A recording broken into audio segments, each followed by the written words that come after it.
So aging and ill health, yeah, they're just, and I remember wondering about that, and then I understood it, because there's a science to all of it, and your cells are amazing, and you are amazing, and your brain is amazing, and that's why we've got so many external programs in the process to keep your brain locked down from really discovering, because they say you use, what, less than 10% of your brain.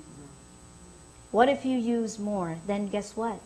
You would be teleporting, you would be traveling, you'd be doing so many things. And it's not an impossibility, it is a fact.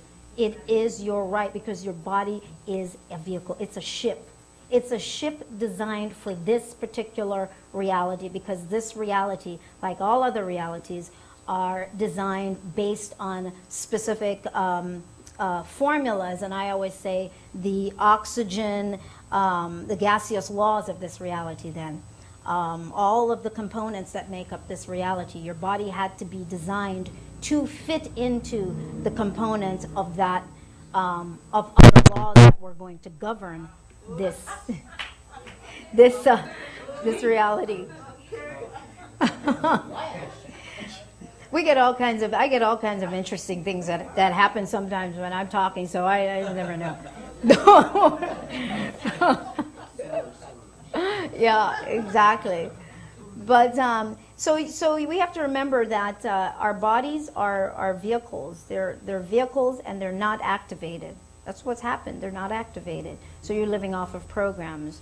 You're living off of just stored information and nothing really new. We're trying to move into new information right now, but guess what? What happens is there's literal interference run. And when I say interference, because I'm dealing with energy, I'm talking about frequency.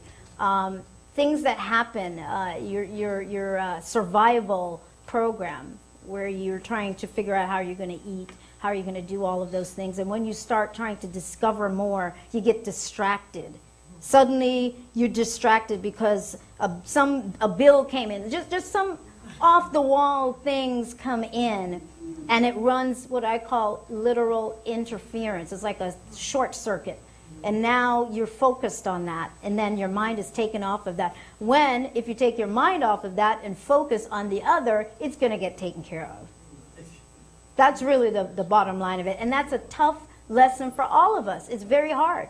Because no matter how many times you see something comes about, you've been worrying, and then all of a sudden, here it is. It shows up. You're like, oh, I'm so grateful. God is good. Oh, that'll go right out the door when the next problem comes along.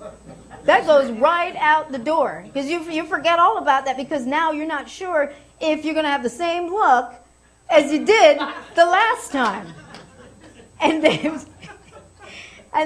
it's exactly what happens. But what you have to realize is those are your moments of learning. Those are your exercise programs.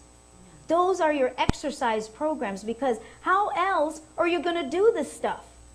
How else are you going to do all this stuff that you're talking about that you want to do if you don't get an exercise program?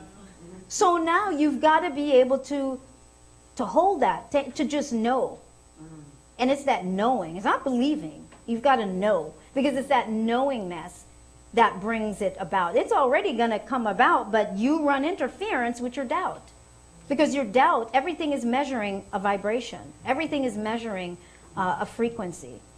And so that runs interference with what you're desiring, literally falling through time. And I know I jumped ahead of what I had planned to, but you know what? I never know. I just go with the moment.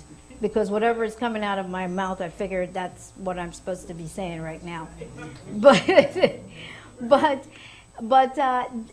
this, I want to say this.